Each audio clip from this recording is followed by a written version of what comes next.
উত্তরবঙ্গের মানচিত্রে ঘটতে যাচ্ছে এক ঐতিহাসিক পরিবর্তন।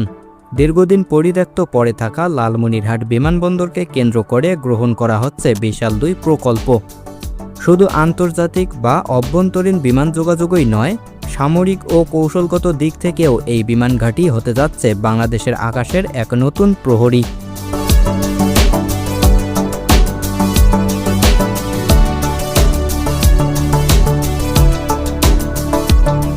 প্রথমত, লালমনিরহাট বিমানবন্দরকে পুনরায় চালুর মাধ্যমে উত্তর অঞ্চলের অর্থনৈতিক যোগাযোগের নতুন দুয়ার খুলছে।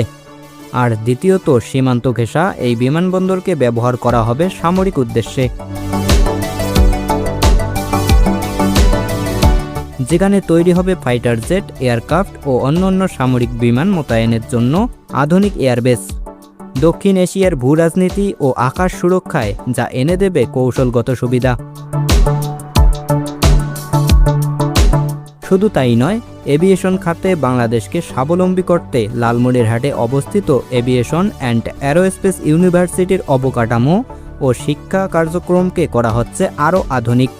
এর মাধ্যমে বাংলাদেশই তৈরি হবে ভবিষ্যতের পাইলট ও এভিয়েশন বিজ্ঞানী।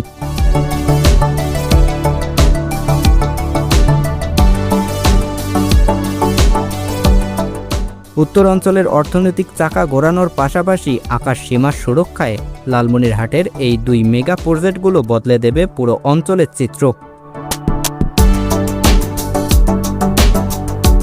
লালমনিরহাটের এই এভিয়েশন বিপ্লব নিয়ে আপনার মতামত কি? সামরিক ও অর্থনৈতিক দিক থেকে এটি কতটা প্রভাব ফেলবে? কমেন্ট করে এখনই জানান। আর দেশ বিদেশের সর্বশেষ খবর পেতে আমাদের বাহিনী টিভি ইউটিউব চ্যানেলকে সাবস্ক্রাইব করে সাথেই থাকুন।